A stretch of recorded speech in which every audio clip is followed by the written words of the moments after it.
All right, welcome in everyone, kicking off another deep dive here. And today we're looking at something that on the surface might seem a little bit, well, counterintuitive. Given all the market craziness we've been seeing lately. Yeah, definitely a bit of a head scratcher for some folks, right? Right, especially if you're seeing a lot of red in your portfolio or watching the financial news, the idea that some investors are actually happy about a market crash, it just seems a bit paradoxical, to say the least. Yeah, totally. Doom and gloom headlines everywhere you look, right? Exactly. So that's what we're digging into today. Why are some investors actually rejoicing while the market's taking a tumble? We're basing this deep dive on an article, a really interesting one I thought, titled, "The Market is Crashing, but We Are Rejoicing." Catchy title. Gets you thinking, doesn't it? It does. So our mission here is to uncover the reasons behind this almost contrarian viewpoint, What's making these investors so optimistic?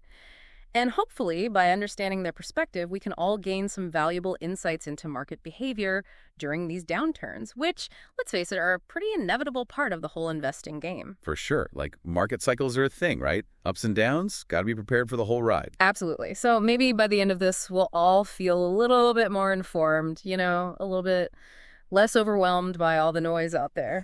All right, so let's jump right in. One of the first things the article lays out is this concept of thinking of a market crash, like a giant clearance sale. Yeah, love that analogy. It really kind of simplifies things, doesn't it? It does. It makes you think like, okay, if your favorite store, let's say, announced that they were slashing prices on everything, like a massive blowout sale, you Right. probably wouldn't be running in the other direction. No way. I'd be first in line, probably. Exactly. You'd be thinking about all the amazing deals, right? The stuff you've had your eye on. Maybe it was too pricey before, but now... Now it's within reach. Yeah, exactly. So for some investors, that's exactly how they see a market crash. It's a chance to grab ownership in good companies, fundamentally sound companies, at a fraction of what they were trading for just a little while ago. It's like suddenly everything's on sale. Yeah, and this is key. We're not talking about just any random stocks here. We're talking about companies with real revenue, established businesses, solid track records, the whole nine yards. Right, because the article emphasizes that it's not just these super risky speculative meme stocks or whatever you want to call them that are taking a hit. We're seeing even well-established profitable businesses suddenly available at these lower valuations. Yeah, and I think that's what makes this whole rejoicing thing make a little more sense, right? Because it really is about seeing value where others might just see panic. Totally. The article even points out how human psychology kind of works against us in these situations, right? When prices drop in the stock market, people tend to panic and sell, even though logically, if you're looking for a bargain, that's the time to buy. It's like we forget how to be savvy shoppers when it comes to investing. Yeah, fear takes over. That herd mentality kicks in. It's like everybody's running for the exits at the same time. Right. And so the article highlights this other interesting idea, the concept of the paper hands leaving the market. Oh, yeah, paper hands. Classic. I love the lingo, right? So who are these paper hands and why are some investors actually happy to see them go? Okay, so paper hands, basically, it's a term, sometimes a little derogatory, but a term for those investors who, well, they tend to fold under pressure, right? Like at the first sign of a drop, any kind of volatility, their instinct is to sell, sell, sell no matter what. And why is that seen as a good thing by some? Well, the thinking is that, market crashes, they kind of act like a filter, almost like a crucible, right? Oh. And these paper hands, they're often the first ones to get shaken out. And by them selling, by them kind of, capitulating to that fear. It almost cleanses the market a bit. Yeah, exactly. It's like it flushes out some of the weaker hands, the folks who maybe weren't in it for the right reasons in the first place. The ones who were just chasing quick profits or got caught up in the hype without really understanding, the fundamentals of investing. I see. So it's like the market's going through this purification process, kind of shaking off the excess and maybe getting back to a more solid foundation. Right. And this exodus of the paper hands, it can actually ironically create more opportunities for the investors who are in it for the long haul, the ones who are actually looking for value and, who have done their research. Because the prices are dropping even further potentially as these more skittish investors are selling off. Yeah, exactly. And, it's like the article said, it's kind of like a forest fire, right? Seems devastating at first, but then it clears out all the underbrush and and allows for new growth, a healthier ecosystem in the long run. Interesting analogy. Okay, so speaking of long-term thinking, the article also touches on this idea of dividends and how they can actually kind of, provide some stability and even opportunity during a market crash. Now, for those who are maybe new to this, remind us what dividends are and why they might be attractive right now. Sure. So dividends, in the simplest terms, are basically a portion of a company's profits that they pay out directly to their shareholders, usually on a regular basis, like quarterly. It's like you're getting a little bonus for owning a piece of the company, a share of their success, so to speak. And why would those be particularly appealing during a market downturn? Okay, so think of it this way, right? When a company pays dividends, they usually try to keep those payments pretty consistent, even if their stock price goes up or down, at least for companies with a good track record of doing so. So even though the value of your shares might be lower on paper during a crash, you're still getting that steady stream of income from the dividends. I see. So it's like a little cushion, a little bit of guaranteed income coming in, even when things are shaky. Yeah, exactly. Yeah. But here's the really interesting part. During a market crash, the dividend yield actually goes up. Okay, and just to make sure we're all on the same page, what exactly does dividend yield mean? Sure. Dividend yield is just the annual dividend payment divided by the current stock price. So if the stock price goes down but the dividend payout stays the same, boom, your yield goes up. It's like getting a raise on your investment income just because the market's having a bit of a meltdown. I like how the article describes it as delicious wallet-fattening math. It makes it sound almost like, well, fun. Well, it can be pretty sweet, actually, especially if you're, retired or relying on your investments for income. Dividends can provide a nice stream of passive income that's not directly tied to all the wild swings of the market. Gotcha. So it's not all doom and gloom, even when the headlines are screaming about crashes and corrections? Nope, definitely not. There's always different ways to look at things, different strategies to consider, especially if you're in it for the long game. All right, so the article also contrasts this reaction of panic selling that we were talking about earlier with a more proactive approach. Right. It talks about using this time of fear, to actually build knowledge and put together a watch list. What does that kind of activity look like for those investors who are actually kind of leaning into this downturn?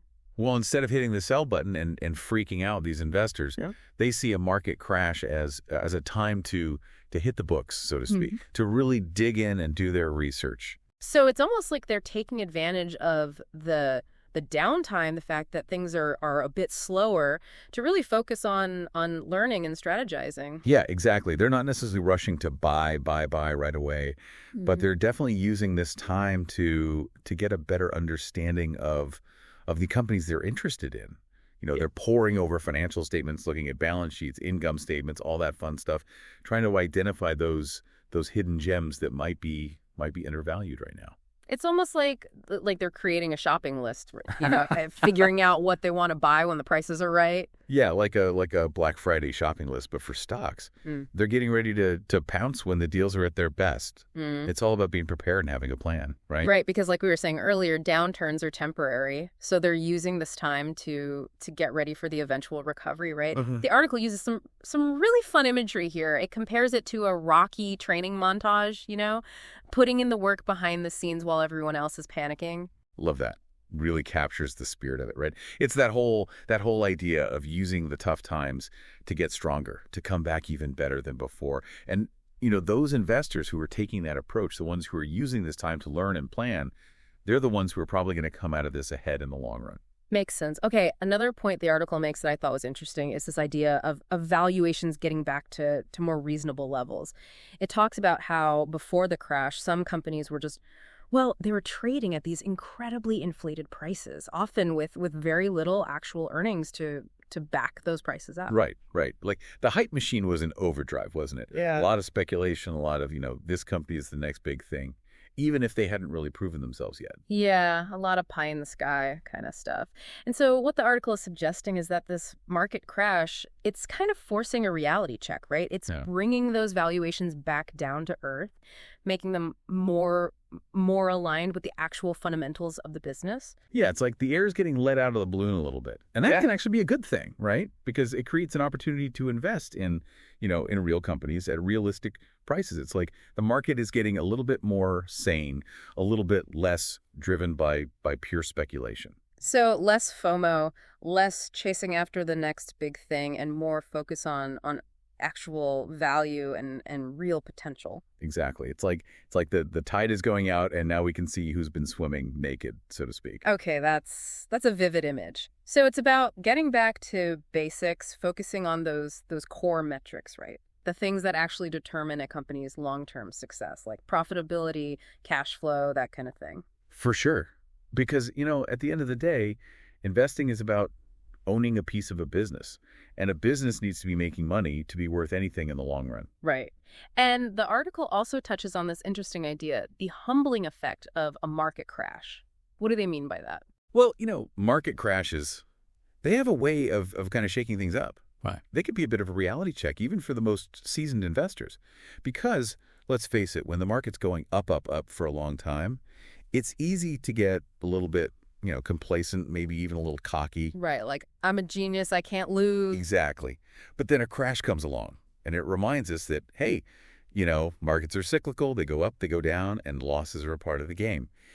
It forces us to kind of reevaluate, to maybe get back to basics, to remember those core investment principles that we might have, kind of forgotten about during the good times. So it's like a reset button almost, bringing investors back to those core principles of focusing on things like cash flow, diversification, patience, all those fundamental things that maybe got pushed aside during the exuberance of a bull market. Yeah, exactly. It's like a reminder that, investing is a marathon, not a sprint, and that slow and steady wins the race, as they say. And speaking of things that can be a bit crazy during a market crash, the article injects a bit of humor here by talking about the media spectacle that usually surrounds these events. Oh, yeah, the media loves a good market crash, right? It's like their Super Bowl or something. Total feeding frenzy.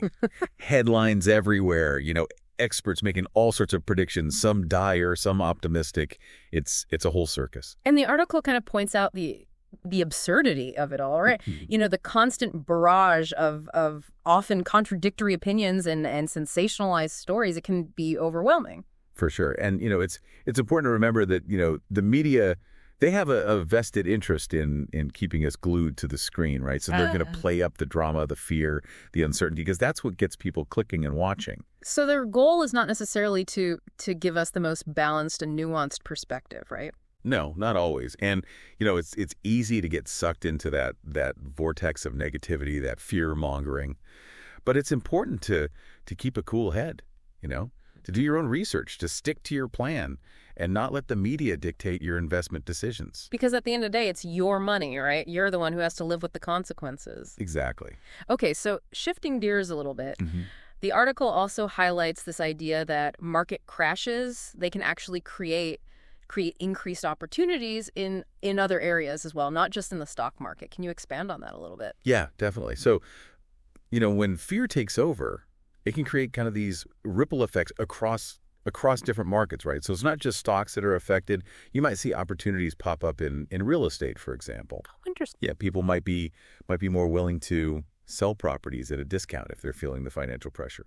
Or you might see opportunities in private businesses, companies that are struggling and maybe looking for buyers. Even things like commodities, gold, silver, things that people tend to flock to when they're feeling uncertain. So it's like the fear and the panic, it creates these little pockets of opportunity for those who are willing to look for them, who are willing to kind of go against the grain. Yeah, exactly. It's all about being a value hunter, Yeah. right? Being able to see the potential where others just see risk. Because remember, Warren Buffett's famous quote, "Be fearful when others are greedy and greedy when others are fearful." Yeah, that's a classic. So basically it's about having a contrarian mindset, right? Being able to think independently and not get swept up in all the emotional reactions of the market. Okay, so bringing it all together, it seems like the key takeaway here is that, for those investors who are prepared, who have a long-term perspective and who understand, the cyclical nature of the markets, a market crash isn't necessarily something to fear. It's more like an opportunity. Yeah, an opportunity to buy low, to potentially increase your returns in the long run, and maybe even to learn and grow as an investor. And the article makes a really important point at the end, which is that, this whole idea of rejoicing during a market crash, it's not meant to be insensitive to those who are genuinely struggling, who are, facing job losses or financial hardship. Right, right. It's not about celebrating other people's misfortune or anything like that. It's more about recognizing that market downturns they're a part of life, they're part of the economic cycle, and that ultimately, recoveries do happen. Yeah, it's like the saying goes, this too shall pass. Exactly. So the optimism that some investors are feeling, it's not about being, callous or uncaring. It's more about having a long-term perspective and understanding that these things are temporary. Yeah, there's always opportunity, even in the midst of chaos. Right. So maybe instead of panicking, we can try to learn from these experienced investors, try to adopt that long-term mindset that Yeah. focus on value, and maybe even find a way to see the opportunity in the midst of all the fear and the uncertainty. Yeah, because at the end of the day, knowledge is power, right? And the more we understand about how markets work, about the psychology of investing, the better equipped we'll be to navigate these inevitable ups and downs. Couldn't agree more. Well, this has been a really fascinating deep dive. I feel like I've learned a lot, and hopefully our listeners have too. As always, we encourage everyone to do their own research, to think critically, and to make investment decisions that are right for their own individual circumstances. And on that note, I'll leave you with this thought. We've been talking about how a market crash can be like a giant clearance sale. So I want you to think about what's on your financial shopping list. What are those companies, those assets that you've had your eye on, but maybe they were just a little bit too pricey before? Well, now might be the perfect time to take another look, do your research, be prepared, and who knows, you might just find some amazing deals out there. Thanks for joining us, and we'll see you on the next deep dive. See you then.